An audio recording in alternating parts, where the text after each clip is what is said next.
Now in this video we're going to talk about the Baltimore Orioles.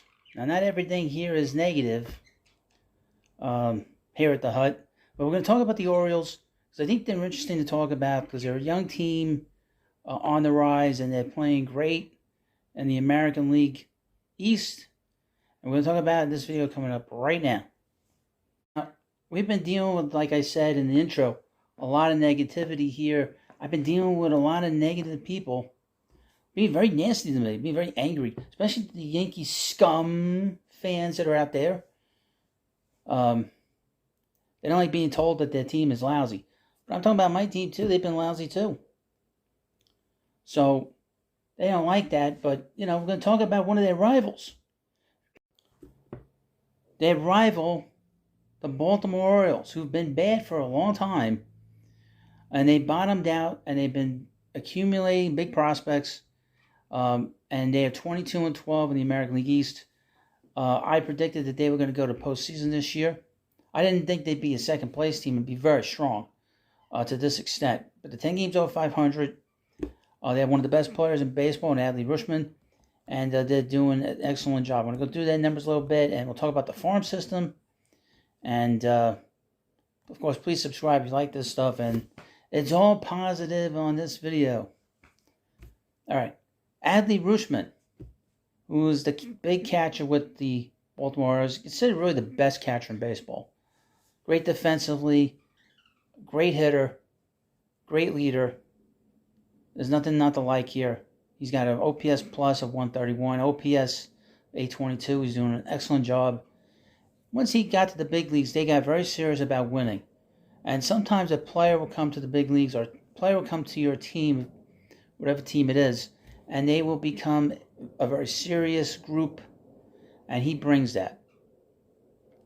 Ryan Mountcastle has had a good year, 8 home runs, 26 RBIs. The guy that's been really doing a great job is shortstop Jorge Mateo.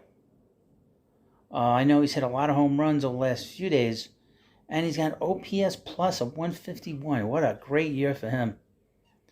Obviously, Gunnar Henderson, who is now currently playing third, he didn't have like a great start. He's at 176. We'll see how he does. Now, the outfield for the Orioles is pretty good. Austin Hayes is good. Cedric Mullins, we know how very talented he is as a player. And, of course, Anthony Santander. He's got tremendous power, and he's been on a surge of recent note. Now, a guy I know pretty well, and amazingly enough, I'm looking at it, he's DHing. It's James McCann. He's not one of my favorites. As you know, he was with the Mets. Now, going through their pitching a little bit, they did call up a prospect. They called up Grayson Rodriguez. Now, he's had 6 starts. His ERA is not very high. His walk total is a little higher than it should be, but his strikeout total is pretty good per 9 innings. Kyle Gibson has been their best starter, along with Tyler Wells. Now, their bullpen has been excellent. Felix Bautista has done an excellent job. 29 strikeouts and 15 2/3 innings. That's pretty damn good. Although he does have a high walk rate. Their bullpen overall, just by looking based on the numbers, it's okay. But obviously this team is built on the catcher. And there'll be other players coming along in the Orioles farm system. Now, on March 23rd, MLB Pipeline put out their top 100 prospects list. And again, 2 years in a row, the Orioles have the best farm system in baseball. I'm going to read you part of an article from Fansided. The recent preseason rankings have the Orioles with 8 prospects in MLB Pipeline's top 100 prospects list.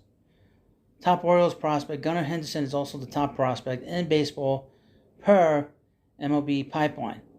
But my guess is it won't be long until he graduates. As you know, he's playing every day.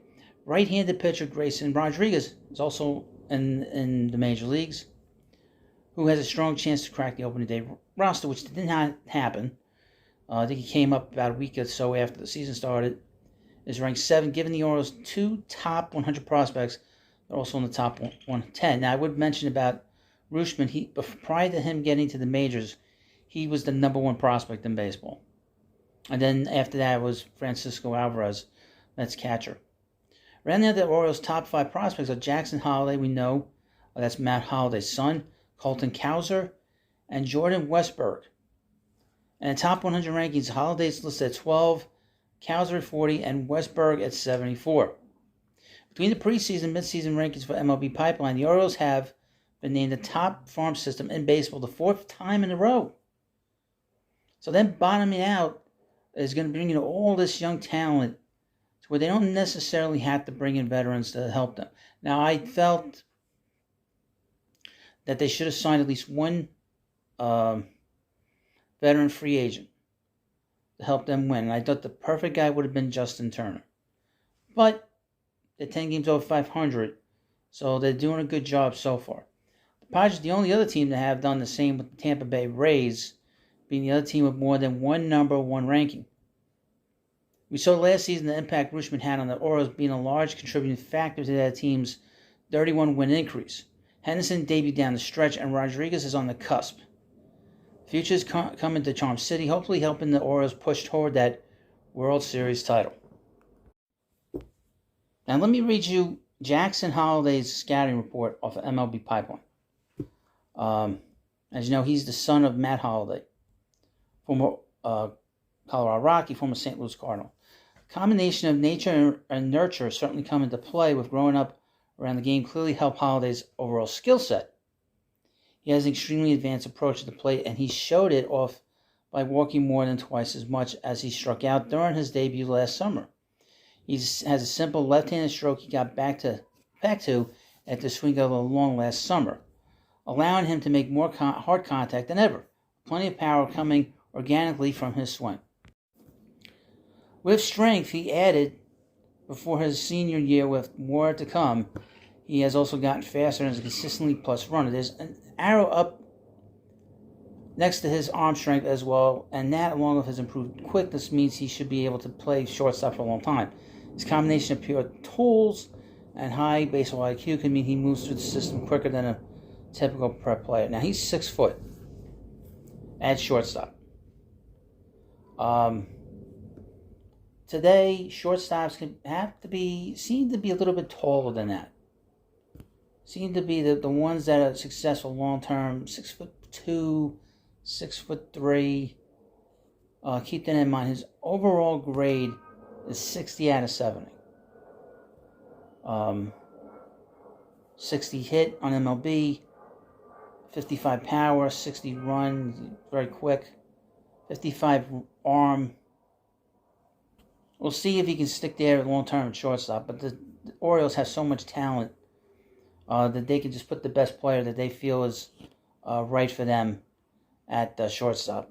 And as you can tell, or like I said earlier, Jorge Mateo has been the guy there every day for Baltimore. So things look up for Baltimore. They're only going to get better with these players coming in. And if they get closer, they can start moving some of these other players, these young players, for some older talent to fill in the gaps when they get closer to being a real big contender. So thank you for watching this video. Please subscribe to Baseball Hut 2. Thank you, and I'll see you later.